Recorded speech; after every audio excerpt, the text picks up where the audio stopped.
Vamos a pasar al otro punto clave, que creo que es el sueño, eh, para ir directamente al grano y que lo entienda la gente. Porque muchos, bueno, gracias a divulgaciones como la tuya o el libro de Matthew Walker de ¿Por qué dormimos?, cada vez creo que está quedando más claro, pero mucha gente a lo primero que le quita tiempo para poder entrenar o para poder trabajar más, ser más productivo, el club de las 5 de la mañana, que hay cosas, bueno, con buen criterio no diría, con buena fe detrás, pero al final hay gente que se sigue acostando en España a las 11, 12, una, si a las 5 me levanto porque quiero ser muy productivo y empiezo a hacer mindfulness, empiezo a suplementarme o hago ayuno o hago una dieta cetogénica o tengo un entrenador personal, lo hago todo perfecto, pero al final ves que le está fallando, creo, a mi humilde entender, lo más básico que es dormir.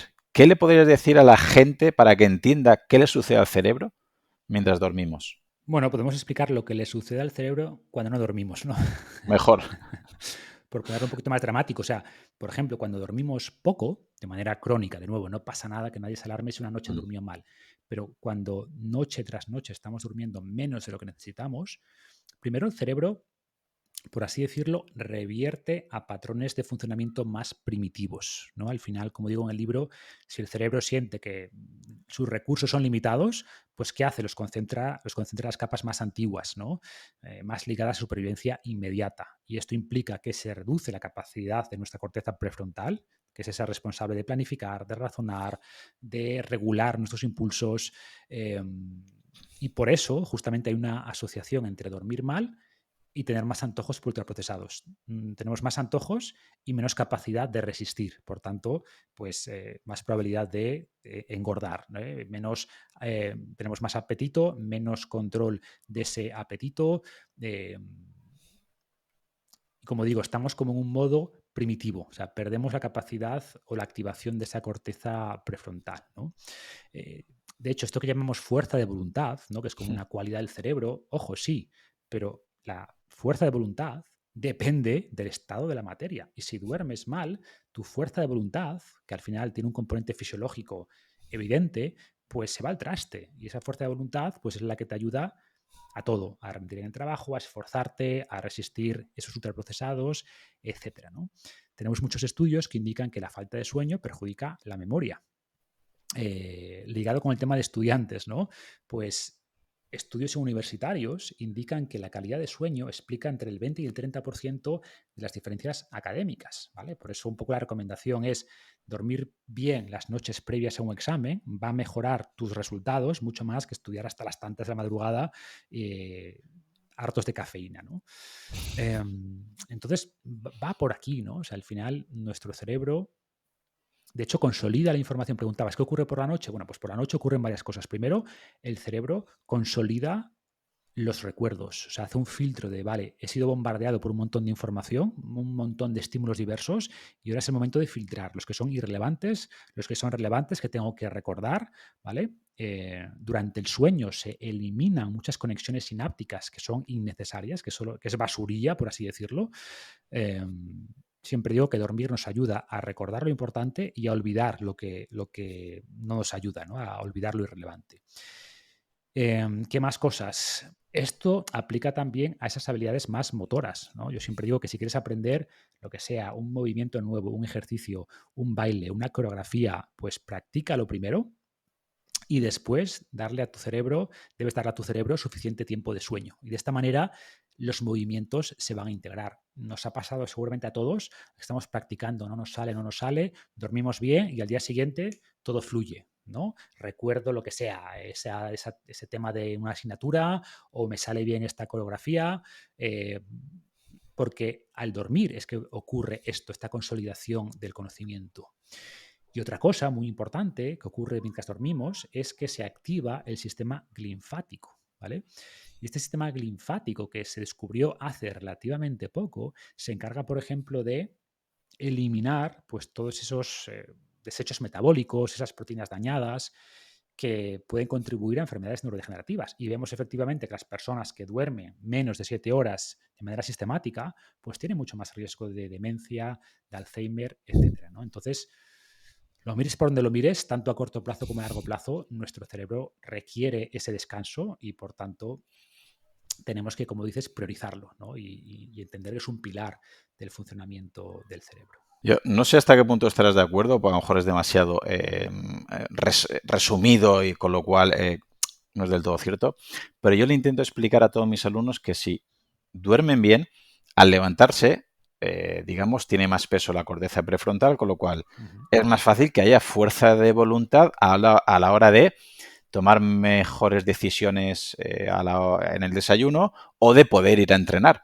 Pero que si han dormido mal, sobre todo varias noches seguidas, ya no es esa corteza, ya tiene más peso un poquito el sistema límbico, con lo cual la fuerza de voluntad es mucho más difícil que aparezca, con lo cual tomarán peores decisiones a la hora del desayuno y será más fácil que no entrenen. ¿Se podría resumir así de bruto el comportamiento? A mí me gusta mucho esta analogía del jinete y el elefante, ¿no? El jinete es Mm. esa zona más prefrontal dice, oye, hay que hacer esto, y el elefante es ese sistema, como bien dices, límbico, un poquito más ancestral. Y dormir lo que hace es que el jinete está un poco... El jinete no está. Entonces, al final, es el elefante, ¿no? El que lleva las riendas y no quieres tu elefante. Ojo, tiene muchos beneficios y quieres contar con él y quieres que sea aliado del jinete, pero no quieres que sea el elefante el que toma decisiones, porque seguramente no esté pensando en tu bienestar a largo plazo, ¿no? Y es cierto, o sea, sin duda, la falta de sueño tiene ese efecto de inhibir la corteza prefrontal y de que tenga más peso esa parte un poquito más primitiva, por así decirlo, ese elefante. Y, por ejemplo, también sabemos que la falta de sueño hace que la amígdala esté más vigilante. La amígdala, podríamos decir que es la alarma del cerebro, ¿no? Que está constantemente viendo si hay alguna amenaza en el entorno, y una amígdala muy sensible, pues al final identifica todo como amenazas. Por eso también cuando estamos en una situación de falta de sueño, pues estamos más irritables, todo nos molesta, todo nos preocupa, vemos riesgos por todas partes, ¿no? Estamos más estresados y en parte tiene que ver con esta activación de la amígdala. La amígdala se podría estar más hiperreactiva, más sensible, más atenta por falta de sueño y también por un exceso de estrés, por un estrés crónico, digamos, de bajo Correcto. grado. 100%. Sí, sí, 100%. De hecho, de nuevo, hay una relación clara entre falta de sueño y estrés. Es un círculo vicioso, ¿no? Estoy estresado, duermo peor. Y al dormir peor, pues más activación de la amígdala y más estrés. Entonces, tenemos que romper este ciclo, ¿no? Y dormir bien es la primera manera, o sea, es una primer dique de contención, por así decirlo, contra eso. Dormir bien, reduce el estrés, al reducir el estrés puedes descansar mejor, convertir eso en un círculo virtuoso, ¿no? Pero es cierto, o sea, al final hay que entender que cuando estás estresado, cuando estás alarmado, pues tu cuerpo no quiere dormir, ¿no? Entonces hay que vigilar también. Sabemos que el estrés, sobre todo ese estrés crónico, porque es curioso, o sea, el estrés agudo no es malo para el cerebro. De hecho, el estrés en su dosis justa nos ayuda a estar centrados. La adrenalina nos ayuda a poner foco en lo importante, nos da energía, nos centra, pero claro, cuando hablamos ya de ese estrés constante, pues esa elevación crónica de cortisol, ahí sí tenemos un problema. Respecto al estrés, algo que me ha llamado mucho la atención, un libro que has recomendado tú, de Ujú, Sapolsky, el de ujú, Compórtate, sí. era de cómo estaba relacionado en este comportamiento a nivel fisiológico el estrés en concreto. Te voy a preguntar ahora que el que generaba la soledad. Y de Ujú, ahí ujú. podemos, ¿no?, entender la importancia de conectar nuestro cerebro con otros. ¿Por qué el cerebro ante la soledad? Que mucha gente, este concepto puede ser un poco complejo, porque hay gente que puede estar rodeado de muchas personas y sentirse solo, y al revés. Correcto, sí, Hay sí. gente que puede vivir solo por una circunstancia y sentirse, no sé, conectado con gente, pues a nivel telefónico, a nivel redes sociales o a nivel emocional.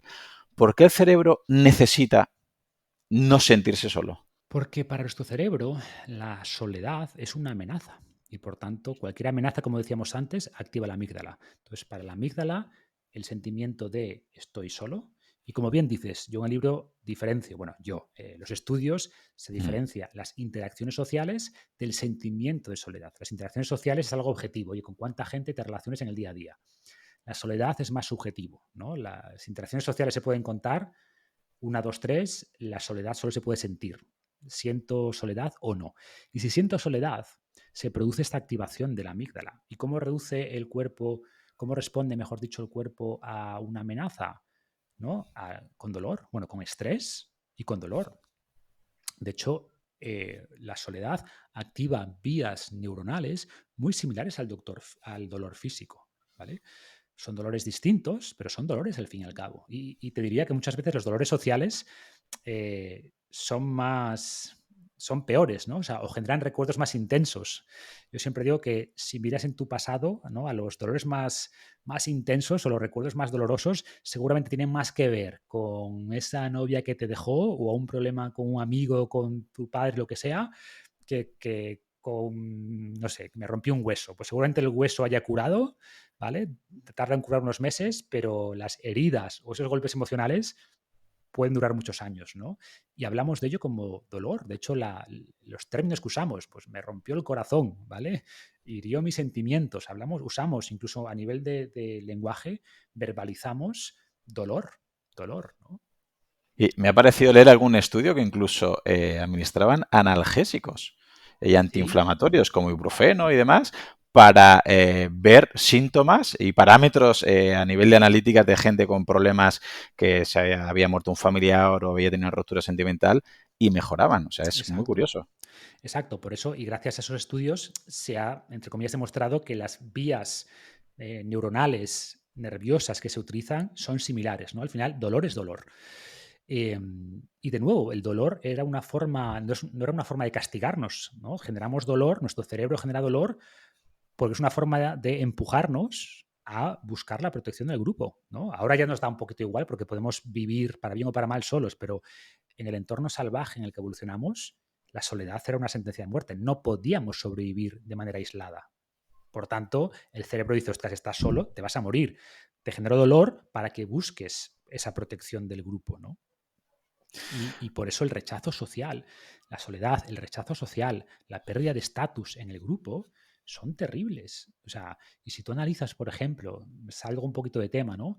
Pues estas crisis, sobre todo en Estados Unidos, de chavales que van y matan a 50, más Ujú. allá de problemas mentales, lo que tú quieras, pero hay en el fondo un trastorno de soledad, de me siento rechazado por el grupo. El grupo me rechaza y mi venganza es esta. Me siento rechazado si no cuentan conmigo y eso es terrible para nosotros. O sea, es un sentimiento totalmente primitivo el de estar conectado con el grupo. Cuando no siento esa conexión con el grupo, los resultados son catastróficos, ¿no? Marcos, a mí se me ocurre un nuevo, bueno, un concepto que yo veo con algún amigo, algún atleta que asesoro, y por desgracia incluso algún alumno, que es, yo le llamo la triada antifuerza de voluntad, que es que sufren mucho estrés, un estrés Ujú, crónico, ujú, no el agudo que sabemos que es beneficioso, crónico, falta de sueño y sensación de soledad. Claro, esa persona con estas tres cosas, por mucho que tú le digas que tenga fuerza de voluntad, que coma mejor, que entrene, que se mueva, porque pensamos que va a ser su corteza prefrontal la que va a coger las riendas de su vida, es probable que la suma de estrés eh, excesivo y crónico, más falta de sueño, más sensación de soledad, volvamos a ese elefante, a ese sistema límbico, que como hemos visto al principio, tu cuerpo solo quiere que procrees y que sobrevivas, con lo cual es más fácil que sobrevivas y puedas luchar, competir contra con estas tres problemáticas, obviamente moviéndote poco, comiendo mucho, con actitud depresiva mm. y luchar eso o simplemente asesorar o aconsejar que tenga más fuerza de voluntad sería prácticamente imposible hasta que no pueda corregir ese exceso de estrés, ese sueño o esa sensación de soledad. ¿Es posible? 100%, lo que decíamos, esto que llamamos fuerza de voluntad tiene un componente fisiológico claro. Entonces, no puedes decirle a alguien deprimido que se alegre. No. Dicho esto, tampoco podemos caer en el victimismo. Ah, entonces no puedo hacer nada. No, no, claro que puedes hacer cosas, porque lo que hacemos impacta profundamente en cómo nos sentimos, ¿no? Entonces podemos, entre comillas, forzarnos un poco a hacer pequeñas cosas, ¿no? Yo siempre digo, busca lo que esté más cerca. Entonces no vas a poder cambiar todo de la noche a la mañana, pero piensa qué cosas puedes cambiar, qué pequeños pasos puedes dar. Y esos pequeños pasos ya cambian incluso cómo nos vemos. Esos pequeños cambios o pequeños pasos generan pequeños resultados. Esos pequeños resultados te motivan. Entonces tienes que buscar la forma de romper ese ciclo, esa triada, como dices, ese ciclo perverso. Y no hay otra solución que hacer cosas. Pide ayuda, pide orientación, busca un compañero, pero en el fondo no te quedes tampoco ahí en el victimismo de es que no puedo hacer nada, la fuerza de voluntad no depende de mí. Es cierto, no depende 100% de ti, hay muchos factores fisiológicos que están fuera de tu control, pero seguro que hay cosas que puedes hacer. Pues empieza por esas, ¿no? Y para mí un poco el mensaje en las personas que se sientan así es eso, haz cosas, porque lo que hacemos condiciona cómo nos sentimos. Entonces, la excusa de es que no me apetece o es que no me Mm. siento bien no es válida. O sea, a ver, te la compro un poco, sí, porque como estamos diciendo, pues al final hay factores fisiológicos que explican cómo te sientes, pero sea cual sea tu situación, siempre vas a poder hacer algo por mejorar, ¿no? Y al final siempre vas a poder empezar por un paso pequeño y después de ese paso das otro y poco a poco vas saliendo un poco de ese agujero.